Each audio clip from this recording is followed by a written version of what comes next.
ôn tông một lộc cái ôn tông kẹp phần dính ơi không nào cho chân dính to kẹp phần dính này ta tạo mình sẽ ta tạo đó này tông chữ C với chia ta tạo to lên tộc cười rồi tiền là đắt sao rồi ta tạm bố trên này thì cú ta sẽ nó đi sẽ cú đấy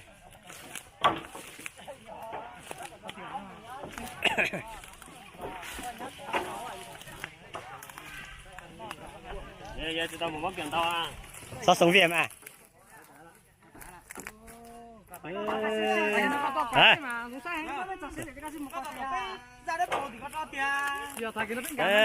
nó thế này lắm dị này cái kia nó rất khó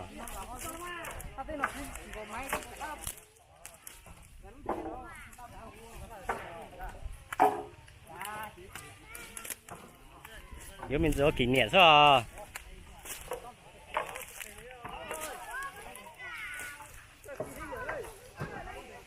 cần tứa từ nó mai là cỡ thì cỡ ta từ lòi ơi xó nó này ơi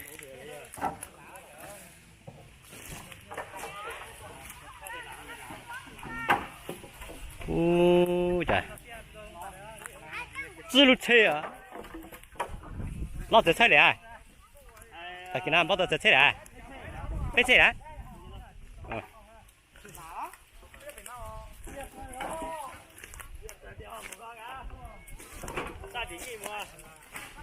chết đã có thể trâu chết kìa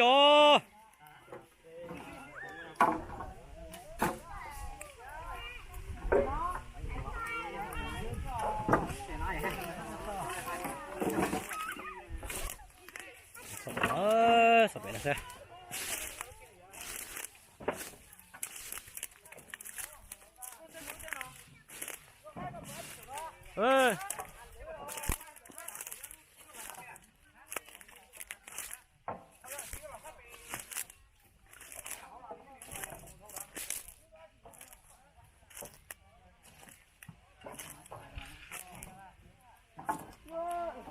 就送到被拆是吧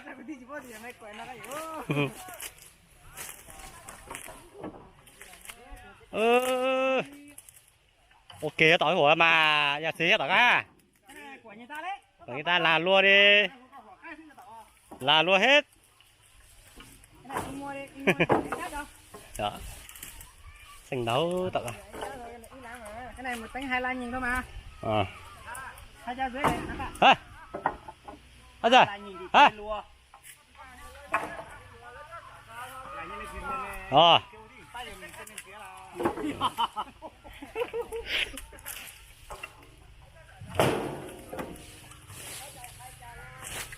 ô mấy chả ta tận vô tận nó toàn lùng tận nó dễ một tỏ số thế lục kẹo mà nổi liệt chưa đó điếu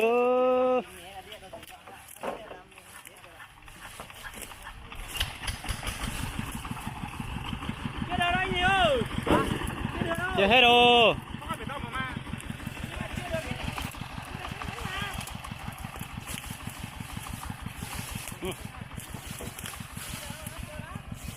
kẹo đỏ ngô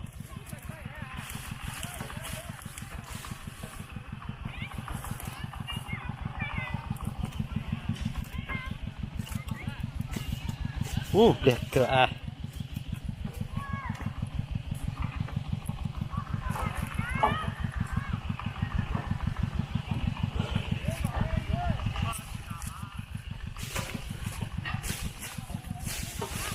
ba tao nó còn nhẹ chứ ba tao nó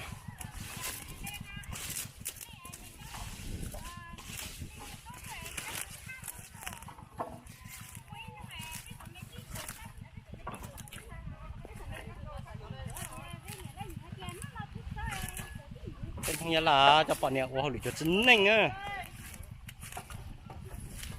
bốc kèo là hành vi dạng chính là tôi trả đó tôi lên đến đó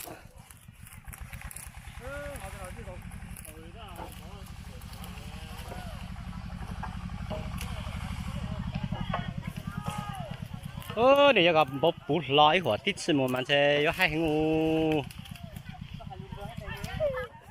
chả nhớ tuổi đấy màn nó liệt chụt khó cứ thế nè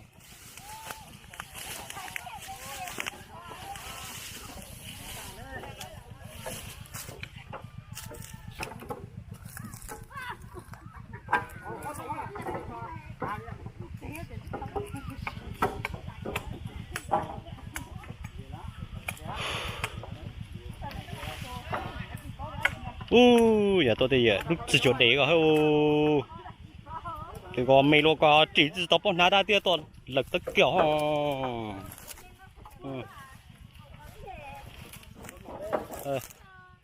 tôi tên tụi bà hay ô bà là tất kiểu hả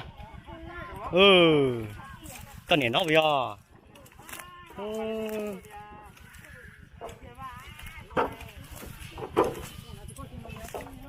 nà xe không hết đâu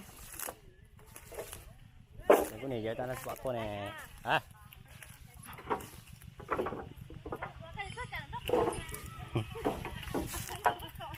cái là cắt to này rồi ôn nó lên chết thiếu lên chết cho bọn mông của thằng chân nó mình sẽ chỉ mua đến nó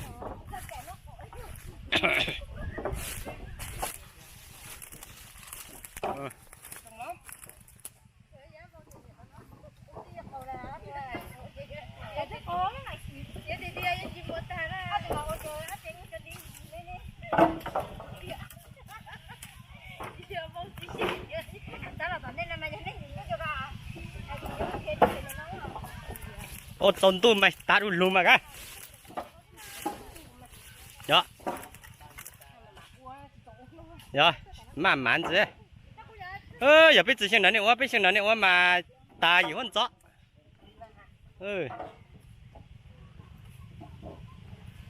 被你包收底下嘿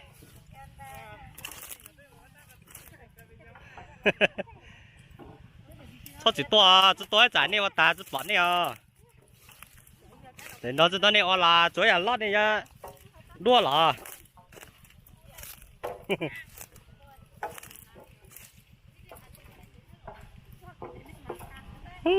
人把子哦晒点了一直来老上夹着来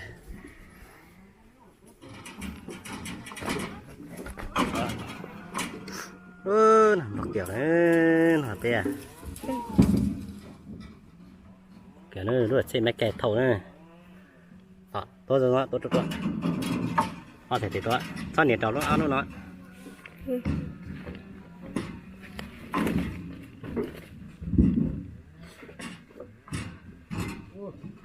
điều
thì nó bớt tía em mua.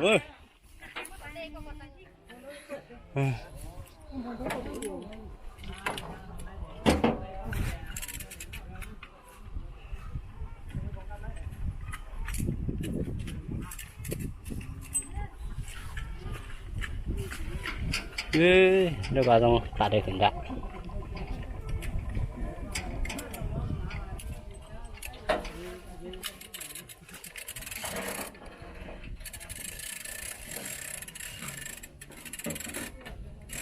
Lọt xe. Lọt xe ra.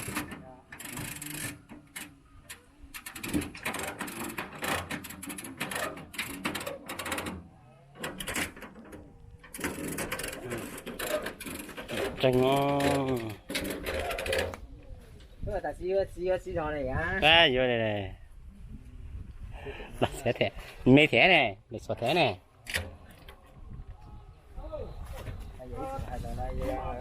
Dạ. Cái muôn đâu thế mà, đã tôi về mua tắt xe. Mua muôn đâu thế mà. Đấy, không vẫn bọn đâu thế mà.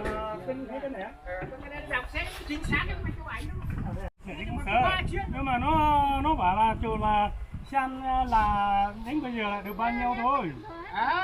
Thì là một chuyến được 7 tấn 280 kg. Chuyến hôm nay là 7 tấn 670 kg. Chính xác mà. Lúc nào là được sờ chơi mua để năm nay sờ nó ướt ra. Nhưng mà phải Có chứ. Đây, chụp hình. Không cầm đi ơi, sợ nó ướt. À, không cần đi à? Về cái cân cái này xong rồi đọc cho mai cho cầm giấy vào nhá. À, thế hả? nhưng mà giấy máy in nhá, mà tay viết không chính xác đâu. In ra. Mày Máy in gì này? Thôi đi thôi. Đi. Ra đi. Hãy cho một. Vâng, cứ đi.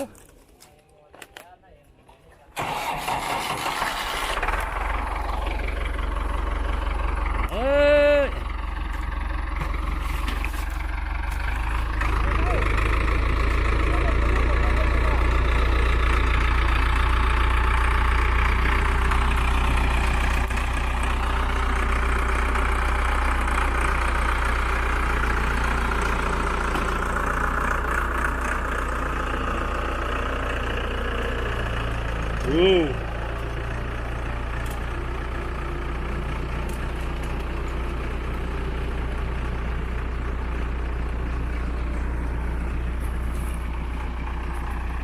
Em bỏ hành ơi.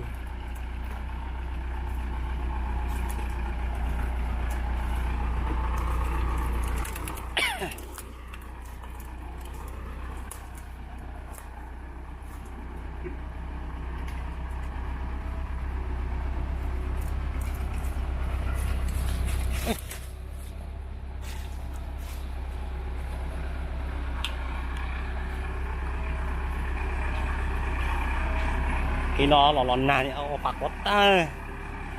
Thế này một xe thế này.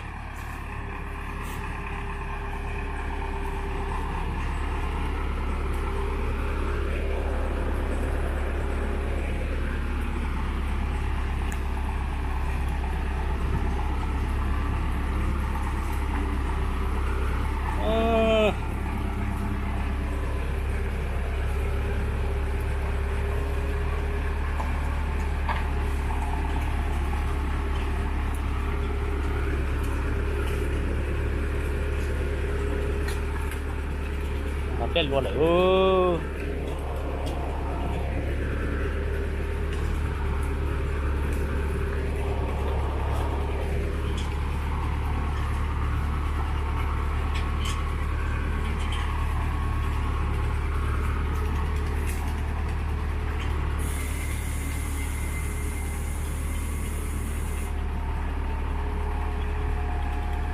Ôi, tài liệu.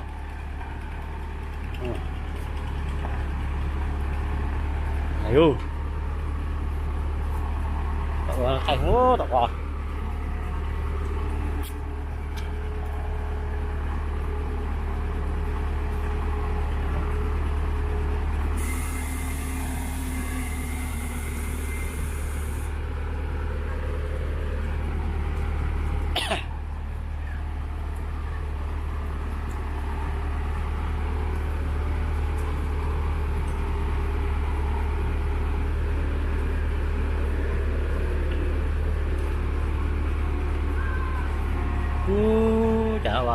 tí mệt thế.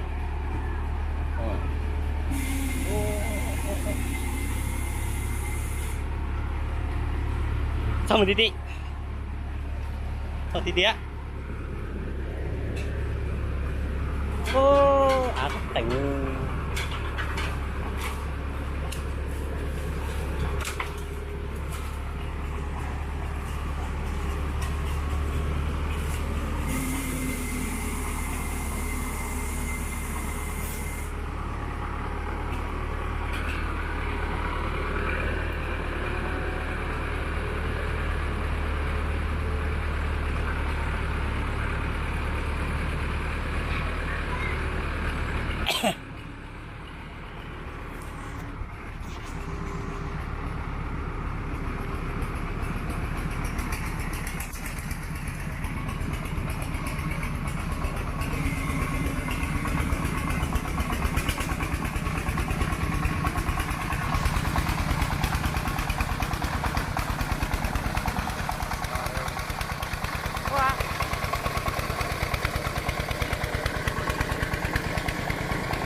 Con này giá nó là gì không kéo nó